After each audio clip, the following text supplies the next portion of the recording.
Bharat Lajna Multi State Housing Cooperative Society Limited. കുട്ടികളുടെ ചെവി പിടിച്ചത് രസകരമായി മാത്രമാണെന്നും പരാതിയുണ്ടെങ്കിൽ ക്ഷമ ചോദിക്കുന്നുവെന്നും കെ.ടി. ജലീൽ. വിദ്യാർത്ഥികൾ പങ്കെടുക്കുന്ന പരിപാടികളിൽ അവരുമായി സംവദിക്കുന്ന ശീലം തനിക്കിപ്പോഴും ഉണ്ടെന്നും ഒരു അധ്യാപകൻ എന്ന നിലയിലാണ് മണ്ണാർക്കാടും താൻ കുട്ടികളുമായി സംസാരിച്ചതെന്നും കെ.ടി. ജലീൽ എം.എൽ.എ. പറഞ്ഞു. പരിപാടിക്കിടെ കുട്ടികളോട് പല ചോദ്യങ്ങളും ചോദിച്ചിരുന്നു. അവർക്ക് അറിവുണ്ടെങ്കിലും പൊതുവായന കുറവാണെന്നാണ് തനിക്ക് തോന്നിയത്. കുട്ടികളിൽ പൊതുവായന കുറഞ്ഞു വരുന്നത് ഒരു പൊതുപ്രശ്നമാണ്. വായനയിലൂടെ മാത്രമേ സമൂഹത്തെക്കുറിച്ച് അവർക്ക് ശരിയായ അവബോധം ഉണ്ടാകൂ എന്നും അദ്ദേഹം പറഞ്ഞു. അക്ഷരമറിയാം, എന്നാൽ എഴുതാൻ അറിയില്ലേ എന്നാണ് താൻ കുട്ടികളോട് ചോദിച്ചത്. എഴുതാൻ പറഞ്ഞ കുട്ടികളൊക്കെ ശരിയായി എഴുതിയപ്പോൾ ഒരാൾക്ക് മാത്രമാണ് തെറ്റുപറ്റിയത്. ആ സമയത്ത് അധ്യാപകർ സാധാരണ ചെയ്യാറുള്ളതുപോലെ രസകരമായി ചെവിക്ക് പിടിക്കുക മാത്രമാണ് ചെയ്തത്. അത് വേദനിപ്പിക്കാൻ വേണ്ടിയായിരുന്നില്ല. ആ കുട്ടിക്കും അങ്ങനെ തോന്നിയിട്ടില്ല. ആരും ഈ കാര്യത്തിൽ തനിക്കെതിരെ പരാതി പറഞ്ഞിട്ടുമില്ല. എന്നാൽ ഇതിനെ വലിയ രീതിയിൽ വിവാദമാക്കാനാണ് ചിലർ ശ്രമിക്കുന്നത്. ഈ സംഭവത്തിൽ ഏതെങ്കിലും കുട്ടിക്കോ രക്ഷിതാവിനോ അപമാനം തോന്നിയിട്ടുണ്ടെന്ന് പറഞ്ഞാൽ താൻ ക്ഷമ ചോദിക്കാൻ തയ്യാറാണെന്നും ജലീൽ വ്യക്തമാക്കി. ഒരു അധ്യാപകൻ എന്നുള്ള നിലയിൽ പറഞ്ഞു കൊടുത്തത് മോശമായി പോയി, അങ്ങനെ ഒരിക്കലും പറയാൻ പാടില്ല എന്നതാണ് തീരുമാനമെങ്കിൽ ആ തീരുമാനം അനുസരിക്കാൻ ഞാൻ ഒരുക്കമാണ്.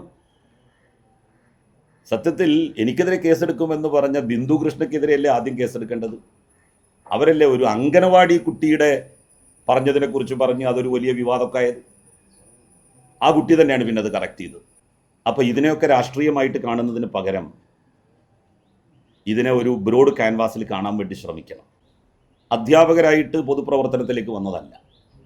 അപ്പോൾ അധ്യാപകരായിട്ട് പൊതുപ്രവർത്തനത്തിലേക്ക് വന്ന ആളുകളെ സംബന്ധിച്ചിടത്തോളം ഏകപക്ഷീയമായ പ്രസംഗങ്ങൾ നടത്തി പോവുക എന്നതിന് പകരം കുട്ടികളുമായിട്ട് ഇൻറ്ററാക്ട് ചെയ്ത് പോകും. അത് സ്വാഭാവികമാണ്.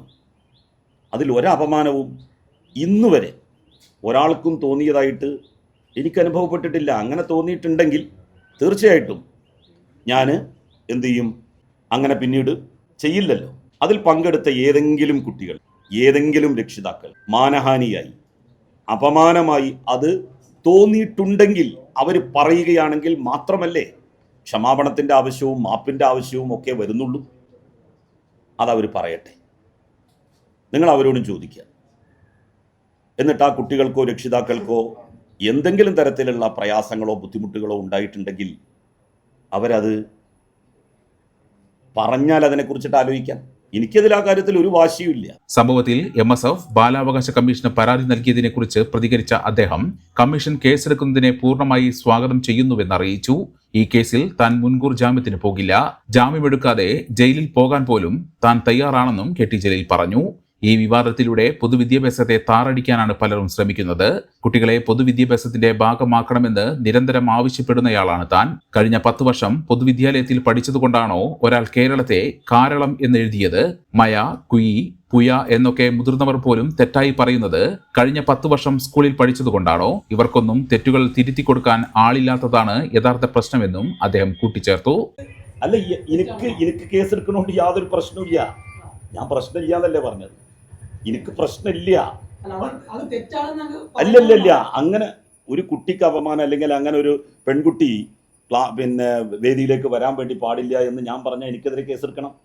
ആരാണ് ഈ കുട്ടിയെ അങ്ങോട്ട് ക്ഷണിച്ചത് എന്ന് പറഞ്ഞ് ആ കുട്ടിക്ക് സമ്മാനം കൊടുക്കാതെ ഇറക്കി വിട്ടാൽ തീർച്ചയായിട്ടും എനിക്കെതിരെ കേസെടുക്കണം. ഞാൻ അങ്ങനെ അല്ലല്ലോ പറഞ്ഞു.